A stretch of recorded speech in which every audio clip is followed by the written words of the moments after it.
विशाल, ये बताइएगा कि धांधली के हवाले से प्रेस कॉन्फ्रेंस की गई है और सबूत भी दिखाए गए हैं। इन सबूत दिखाने के बाद जो है आपको क्या लगता है कि तहरीक इंसाफ को जो है वो इंसाफ मिल पाएगा? यहाँ के अदलिया जो है उसके ऊपर भी आप भी उस दिन सुप्रीम कोर्ट में चीफ जस्टिस के सामने पेश हुई थी, लेकिन आपको बिठा दिया गया था। तो अभी क्या उम्मीदें वाबस्ता हैं इस इलेक्शन में? दूसरी जानिब जो है वो सियासी पार्टियाँ जो हैं वो बंदर बांट इस वक्त कर रही हैं इक़्तिदार की, तो इसमें तहरीक इंसाफ को क्या मिलेगा? देखिए, साफ सी बात है, पाकिस्तान तहरीक इंसाफ ने इक़्तिदार के लिए, इक़्तिदार की पार्टी नहीं है, इक़्तिदार के लिए नहीं आई है, वो पाकिस्तान की आवाम के लिए आई है। अगर हमने इक़्तिदार के लिए आना होता तो हम अपनी चलती हुई असम्बलियाँ इमरान खान नहीं तोड़ते। हम पाकिस्तान में जमहूरियत के लिए खड़े हुए हैं, हम पाकिस्तान में हकीकी आज़ादी के लिए खड़े हुए हैं। और अगर अदालतें हमें इंसाफ नहीं देगी तो इस मरतबा आवाम का जो मूड है वो आप देख रहे हैं, वो इंसाफ छीनेगी। हम जो आज फॉर्म 45 दिखा रहे हैं तो पाकिस्तान की आवाम में इमरान खान की वजह से इतना शऊर आ गया है कि वो फॉर्म 45, फॉर्म 47 और फॉर्म 49 को समझने लगे। उनको पता है कि पाकिस्तान की आवाम ने मैंडेट इमरान खान के बैक कैंडिडेट्स को दिया था और जिसकी वजह से आज सिर्फ नेशनल असम्बली की भी 80+ कैंडिडेट्स बैठे हुए हैं जो फॉर्म 45 के मुताबिक जीते रहे। तो उसके मुताबिक हमारे 180+ नेशनल असम्बली की सीटें पाकिस्तान तहरीक इंसाफ जीत चुकी है। तो इस वजह से हम हुकूमत बचाएंगे। और जो ये बंदर बांट कर रहे हैं तो उनके लिए मेरा वाज़ेह पैगाम है, वो पावर के लिए भूखे बैठे हुए हैं, पावर के लिए वो किसी हद तक भी जा सकते हैं। पहले इन्होंने रिजीम चेंज होने के बाद 16 महीने आपस में बंदर बांट किया, फिर जब इलेक्शन आया कैंपेन में इन्होंने एक दूसरे के गले काटने की दावे किए और अब फिर एक दूसरे के साथ ये तमाम चोर टोला बैठ गए। पाकिस्तान की आवाम वन मैन इमरान खान के साथ खड़ी है और एक अकेला इमरान खान इनके लिए काफ़ी है। यहाँ पर विशाल ये बताएगा कि आप बुशरा बीबी की तर्जुमानी भी कर रही हैं, तो कुछ बातें गुज़िश्ता रोज़ से चलने की, उन्हें कोई दवाई दी गई थी, वो क्या कहानी है? और फिर उनका को जो है अडियाला जेल के बजाय बनीगाला में रखा गया, ये सारी चीज़ें क्या होने जा रही हैं? देखिए, उनको दवाई नहीं दी गई थी, उन्हें कोई एसिड नुमा चीज़ खाने में खिलाई गई है।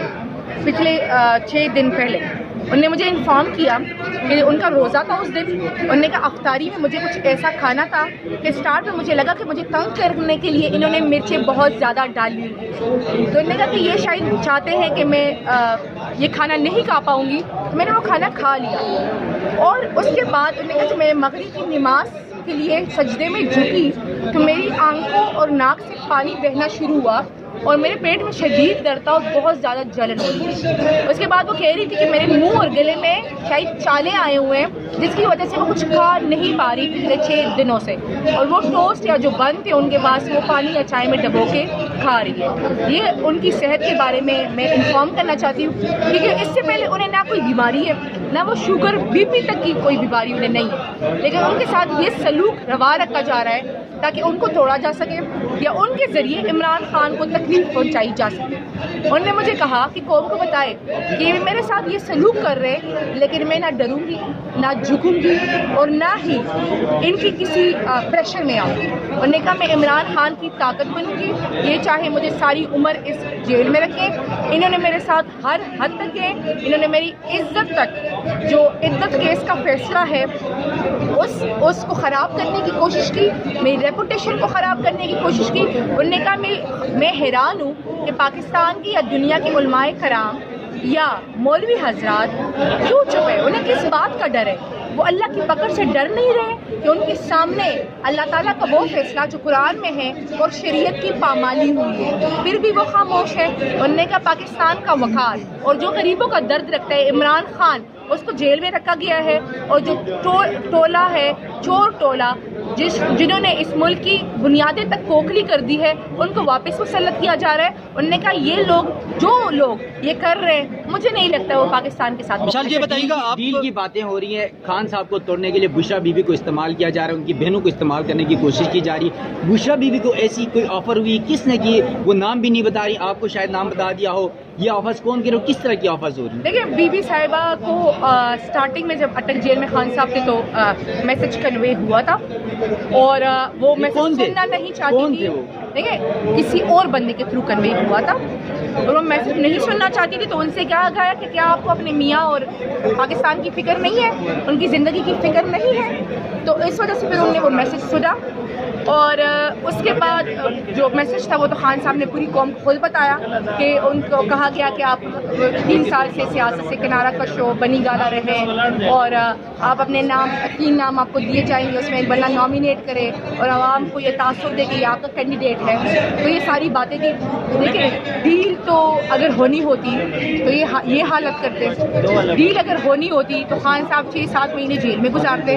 وہ تو جیل میں اتنے آرام سے قیدیوں کی طرح زندگی گزار رہے ہیں, انہوں نے کہا جو مرضی کر لیں, پاکستان پہ کوئی بھی سمجھوتا نہیں. مشال جی بہت بڑی آپ نے اس وقت بات کی ہے کہ بشرا بی بی کو جو ہے وہ ٹاکسک کھانا جو ہے وہ دیا گیا ہے. آپ ایک قانونی پیشے سے وابستہ ہیں, وکیل ہیں, تو کیا اس حوالے سے آپ نے کوئی لیگل ایکشن کیا ہے؟ کوثر صاحب اس حوالے سے آج اسلام آباد ہائی کورٹ میں ریٹ پٹیشن داخل کریں گے. ہم نے پہلے ریٹ پٹیشن کی تھی کہ خان صاحب کی جان کو شدید خطرہ ہے, جو ابھی تک نہیں سنی گئی ہے.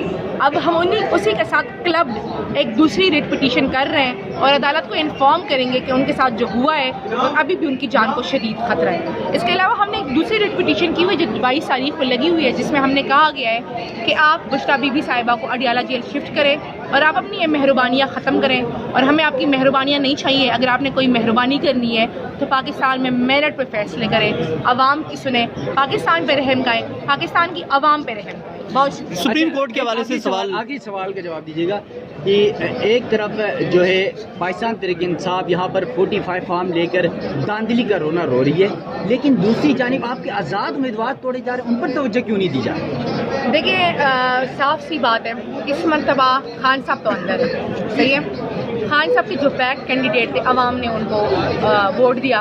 خان صاحب نے ایک بات کہی تھی کہ آپ نے ووٹ بھی دینا ہے اور اپنے ووٹ کی حفاظت بھی کرنی ہے. تو اب عوام جانے اور وہ کینڈیڈیٹ جانے. بات ایسی ہے کہ جب آپ کا آفیشیل گیزیٹڈ نوٹیفیکیشن آتا ہے تو اس کے بعد ہی آپ کوئی پارٹی جوائن کرتے ہیں. تو ابھی تک کوئی نوٹیفیکیشن آیا نہیں ہے تو وہ کیسے جوائن کر سکتے ہیں؟ دوسرا انہوں نے ایفیڈیوٹ دیے ہوئے ہیں, تمام کینڈیڈیٹس نے ایفیڈیوٹ دیے ہوئے ہیں کہ وہ پارٹی جو بھی پالیسیوں کی جو خان صاحب کا جو بھی آرڈر ہوگا اس کو فالو کریں گے. تو چیزیں آپ دیکھ رہے ہیں کہ جس یہ کچھ لوگ پھر کیسے جا رہے ہیں دوسری پارٹیوں میں؟ گزشتہ روز بھی دیکھ لیا علیم خان کی پارٹی میں چلے گئے. دیکھیں جب وہ کریں گے, جب انہوں نے جوائننگ کر لی ہے, آپ نے عوام کا رد عمل بھی دیکھا اور آپ ہماری قانونی چارجوئی بھی دیکھیں گے جب آفیشیل گیزیٹڈ نوٹیفیکیشن ہو جائے. بہت شکریہ, بہت شکریہ.